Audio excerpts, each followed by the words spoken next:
En fait, il y a des moments où tu sens que ce que Allah a prévu pour toi prend du temps pour arriver, ou que tu ressens tout simplement que ça va prendre du temps.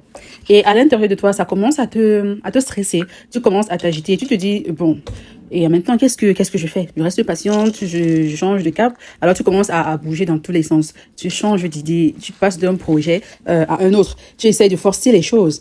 Ça, c'est pas parce que tu es instable, hein, mais c'est tout simplement parce que tu es fatigué d'attendre. Et cette impatience-là, contrairement à ce que tu penses, ça ne t'aide pas du tout. Ce qui arrive, c'est que tu te disperses, tu perds du temps. Tu as l'impression d'avancer parce que tu sautes d'un projet à un autre, tu sautes d'une idée à une autre, tu te vas travailler et tu penses que tu avances. Alors qu'en réalité, tu es en train de vouloir fuir à tout prix le temps que Allah est en train de prendre avec toi. Tu es en train de vouloir sauter ton temps de la transformation, sauter ton processus pour arriver directement au résultat. Et parfois, le vrai travail, ce n'est pas de faire plus, mais en fait, c'est d'apprendre à rester là, en fait, même quand on ne voit pas de résultat apparent.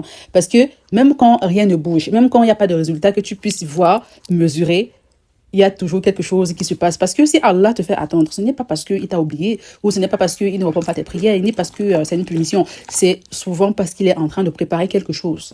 Il est en train de te préparer toi.